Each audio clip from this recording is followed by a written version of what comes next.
তুরাগ তীরে আখিরি মোনাজাতের মাধ্যমে শেষ হলো বিশ্ব ইজতেমার প্রথম পর্ব। এতে অংশ নেন জুবায়ের পন্থীরা।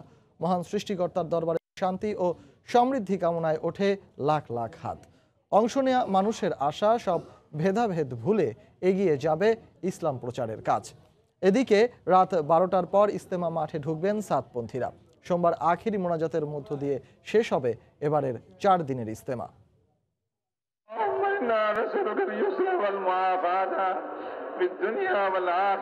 ঘড়ির কাঁটায় সকাল 11:15।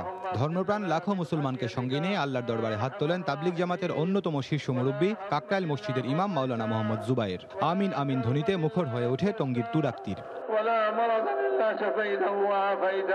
প্রায় 25 মিনিটের মোনাজাত গেলবারের মতো এবারও পরিচালিত হয় বাংলায়। অশ্রু সজল চোখে আল্লাহর দরবারে ফরিয়াদ জানান মুসল্লিরা, প্রার্থনা করেন পাপ থেকে মুক্তির।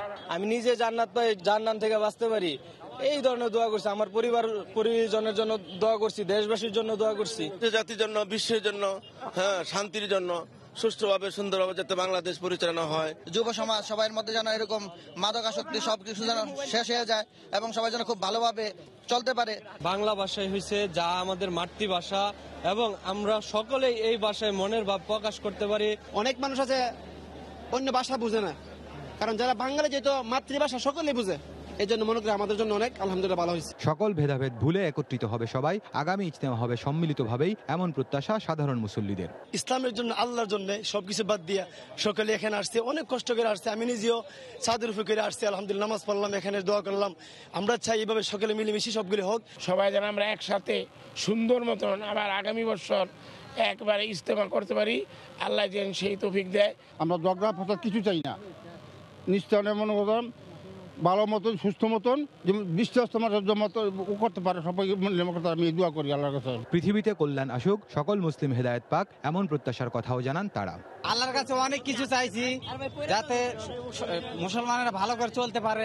কষ্ট করে আসলাম এবং খুব সুন্দর এবং আনন্দ পাইছি দোয়া মোনাজাতের ভিতর। রোববার থেকে শুরু হবে এবারের ইজতেমার দ্বিতীয় পর্ব, যাতে অংশ নেবেন মাওলানা সাদের অনুসারীরা। আখিরি মোনাজাতে অতীতের পাপ থেকে মুক্তি এবং সামনের দিনগুলোতে আল্লাহর পথে চলার তৌফিক চাইলেন মুসল্লিরা। বিশ্বের সকল মুসলিম যেন একত্রে থাকতে পারে সেই প্রত্যাশা তাদের। একই সঙ্গে ভ্রাতৃত্ব এবং সৌহার্দ্যের বন্ধন যেন আরও দৃঢ় হয় সেটাও কামনা করেছেন তারা। খান মোহাম্মদ রুমেল, সময় সংবাদ, বিশ্ব ইজতেমা ময়দান, টঙ্গী। এদিকে ভোরের তুরাগ তীরমুখী জনস্রোত বিপরীতমুখী হয় মোনাজাত শেষের সঙ্গে সঙ্গেই। জনসমুদ্র রূপ নেয় মহাপ্লাবনে। এ সময় বাস, ট্রেন ও নৌযান কোথাও ছিল না তিল ধারণের ঠাঁই। সব পথেই ছিল ইজতেমা ফেরত মুসল্লির ঢল।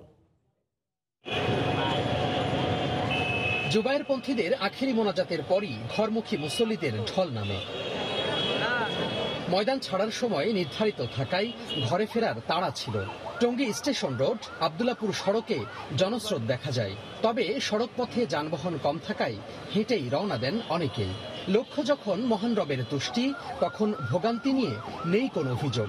ইসলামের জন্য, আল্লাহর জন্য সবকিছু বাদ দিয়ে সকলে এখানে আসছে, অনেক কষ্ট করে আসছে। আমি নিজেও ছাদের উপর করে আসছি, আলহামদুলিল্লাহ নামাজ পড়লাম, এখানে দোয়া করলাম। এটা যেন আল্লাহ কিয়ামত পর্যন্ত কবুল রাখে, সুস্থভাবে সুন্দরভাবে যেন ইজতেমাটা হয়। এই কষ্ট না, প্রকৃত কষ্ট হচ্ছে জাহান্নামের কষ্ট।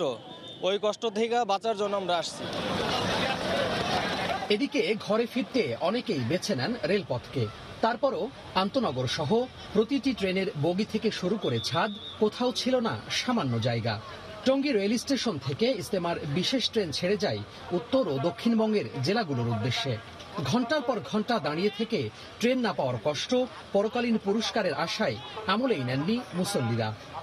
আলহামদুলিল্লাহ যে আমরা এখানে আসতে পারছি, এই জন্য কষ্ট হলেও যেহেতু আল্লাহ কাজ করতে পারতেছি, আমরা দিনের কাজের জন্য আসতে পারতেছি, এই জন্য আমরা মনে হইতেছে না কষ্ট মনে হইতেছে না। পরকালের আশায় আমরা এটা আনন্দ মনে করতেছি, এটা কষ্ট না।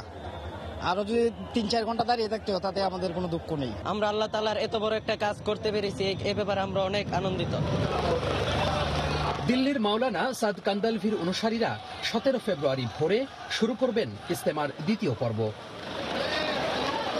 তাবলিগ জামাতের বিশ্ব ইজতেমা শেষ করে এই মুসল্লিরা ছড়িয়ে পড়বেন পাড়া মহল্লা সহ দেশের প্রত্যন্ত অঞ্চলে। তারা বলছেন এই কয়েকদিনের গণজামায়াত থেকে তারা যে শিক্ষা পেয়েছেন সেই শিক্ষা কাজে লাগাবেন আত্মোন্নয়ন সহ সমাজ সংস্কারে। টঙ্গী রেল স্টেশন থেকে তোয়াকান তামিম, সময় সংবাদ, গাজীপুর।